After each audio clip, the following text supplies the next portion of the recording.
जय हिंद। आज की इस वीडियो में हम नीति श्लोका जो कि हमारे पीयूषम का 7वां अध्याय है, इसके जितने भी पद हैं उन सभी की चर्चा हिंदी में करेंगे। हिंदी में क्यों? क्योंकि हमारे पीयूषम से जो भी क्वेश्चन पूछे जाते हैं वो हिंदी में ही पूछे जाते हैं। देखिए, नीति श्लोका जो है वह एक पदात्मक पाठ है। पदात्मक अर्थात इसमें पद दिए गए हैं, अर्थात श्लोक दिए गए हैं संस्कृत में, जिनकी चर्चा हम हिंदी में करेंगे। देखिए, ये हमारा जो नीति श्लोका पाठ है वो इसका पाठ परिचय है, जिसकी चर्चा हम हिंदी में कर लेते हैं। यह पाठ सुप्रसिद्ध ग्रंथ महाभारत के उद्योग पर्व अध्याय 33 से 40 का एक विशेष अंश विदुर नीति के रूप से संकलित है।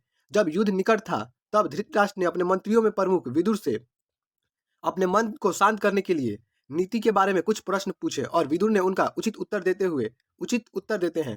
यही प्रश्न उत्तर का ग्रंथ रूप है विदुर नीति, जो भगवत गीता की भांति महाभारत का भी एक भाग है और एक स्वतंत्र ग्रंथ है। देखिए, यहाँ से ऑब्जेक्टिव में क्वेश्चन पूछ देता है कि नीति श्लोका पाठ को महाभारत के किस पर्व से लिया गया है, तो उद्योग पर्व से। और एक क्वेश्चन पूछ देगा कि नीति श्लोका पाठ किस ग्रंथ से लिया गया है, तो ऑप्शन में यदि विदुर नीति हो या फिर ऑप्शन में महाभारत हो, तो दोनों में से किसी एक को टिक कर दीजिएगा।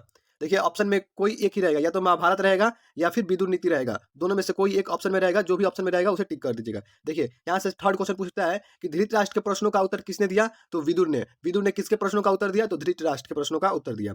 देखिए, इसके बाद विदुर नीति क्या है, तो विदुर नीति एक धृतराष्ट्र और विदुर के बीच में हुए प्रश्न उत्तरों का संग्रहण है, या फिर धृतराष्ट्र और विदुर के बीच में हुए प्रश्न उत्तरों का एक ग्रंथ है, जो भगवत गीता के भांति। जैसे देखिए, भगवत गीता भी महाभारत का भाग है, परंतु वो एक स्वतंत्र ग्रंथ की भी मान्य रखता है। उसी प्रकार विदुर नीति भी भगवत गीता का एक भाग है और एक स्वतंत्र ग्रंथ का मान्य रखता है।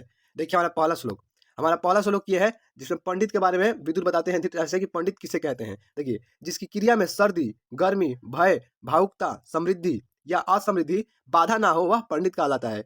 विदुर धृतराष्ट्र कहते हैं कि वह व्यक्ति जिसके कार्य को सर्दी, गर्मी, भय, भावुकता, समृद्धि या असमृद्धि बाधित ना करे, वह व्यक्ति पंडित कहलाता है।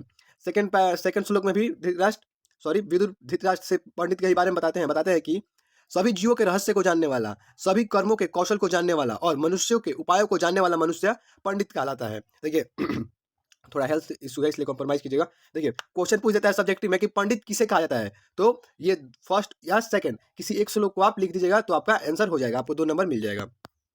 देखिए, थर्ड श्लोक में हमारे मूर्ख के बारे में बताते हैं धृतराष्ट्र, और धृतराष्ट्र से विदुर बताते हैं। मूर्ख हृदय वाला या मनुष्य में नीच, मूर्ख हृदय वाला और मनुष्य में नीच के द्वारा यहाँ मूर्ख व्यक्ति की ओर इशारा किया जा रहा है। कभी कभी मूर्ख व्यक्ति ना देके क्वेश्चन में दे देता है मूढ़ चेता नराधाम, तो इसका भी अर्थ होता है मूर्ख व्यक्ति। देखिए, मूर्ख व्यक्ति के बारे में उसका लक्षण बताते हुए विदुर कहते हैं कि बिना बुलाए हुए प्रवेश करता है, बिना पूछे बहुत बोलता है और अविश्वसनीय व्यक्तियों पर विश्वास करता है।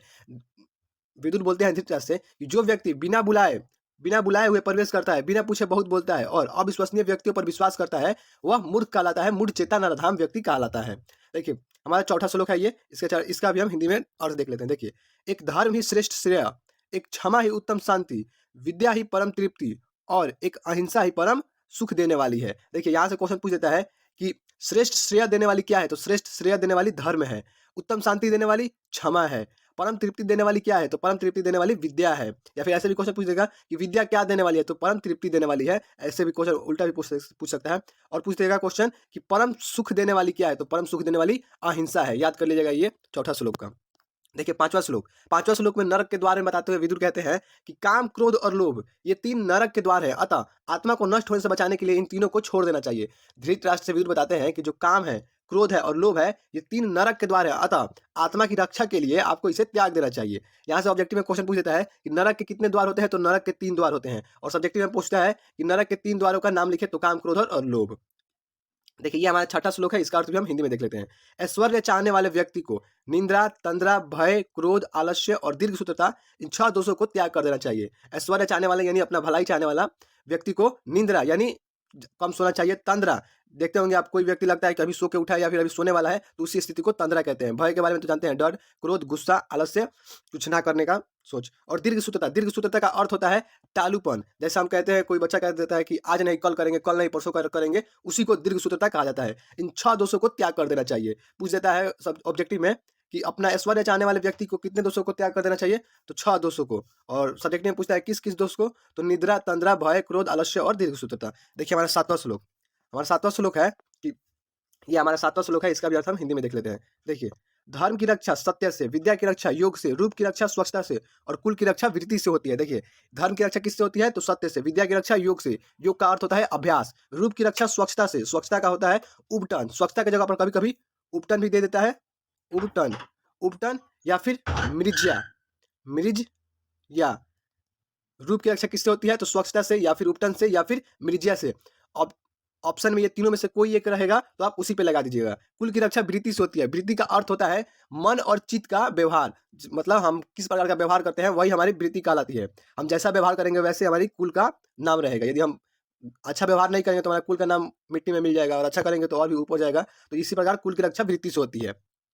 देखिए 8वां श्लोक, 8वां श्लोक में बताते हैं विदुर की, हे राजा, सदा प्रिय बोलने वाले मनुष्य सुलभ है, लेकिन एक प्रिय हितकारी वक्ता और श्रोता दुर्लभ है। इसमें बोलते हैं कि देखिए, जो सदा प्रिय बोलने वाला है अर्थात जो चापलूसी करने वाला है वह आपको सभी जगह मिल जाएगा, लेकिन एक अप्रिय हितकारी, लेकिन एक ऐसा व्यक्ति जो आपको बातें बोले तो आपको अच्छा ना लगे लेकिन वो आपके हित के लिए हो, आपके लिए अच्छी हो, लेकिन आपको उस समय अच्छी नहीं लग रही हो लेकिन आपके लिए वो अच्छी हैं। इस प्रकार का वक्ता, ना बोलने वाला और श्रोता, ना ही सुनने सुनने वाला मिलता है, अर्थात ये दुर्लभ है। यहाँ से क्वेश्चन पूछ देता है कि कौन दुर्लभ है? तो अप्रिय हितकारी वक्ता और श्रोता। और कौन सुलभ है? तो सदा प्रिय बोलने वाले, यानी सतत प्रियवादीन, सतत सतत प्रियवादी ऑप्शन में रहता है तो उसे लगा दीजिएगा। देखिए हमारा 9वां श्लोक है ये। इसमें स्त्री के बारे में बताते हुए विदुर कहते हैं कि देखिए, घर की लक्ष्मी, घर की ज्योति, पवित्रतात्मा, सौभाग्यवती स्त्रियों को पूजनीय कहा गया है, अतः इनकी रक्षा विशेष रूप से करनी चाहिए। विदुर बताते हैं धृतराष्ट्र कि घर की लक्ष्मी, घर की ज्योति, पवित्रात्मा, सौभाग्यवती स्त्रियों को पूजनीय कहा गया है, अतः इनकी रक्षा करनी चाहिए। यहाँ से क्वेश्चन पूछ देता है कि किसको पूजनीय कहा गया है? तो ऑप्शन में स्त्री रहेगा या फिर घर की लक्ष्मी रहेगा, घर की ज्योति, पवित्रात्मता या फिर सौभाग्यवती, कोई इसमें से एक रहेगा तो उसमें लगा दीजिएगा। सब्जेक्टिव में पूछ देता है कि पूजनीय किसे कहा गया है? तो घर की स्त्री को। देखिए हमारा लास्ट और 10वां श्लोक है हमारा, विनय अपयश को नष्ट करता है, पराक्रम अनर्थ को नष्ट करता है, क्षमा क्रोध को नष्ट करता है और सदाचार कुलक्षण को नष्ट करता है। देखिए यहाँ से क्वेश्चन पूछ देता है कि विनय किसको नष्ट करता है? तो विनय अपयश को नष्ट करता है। पराक्रम किसको नष्ट करता है?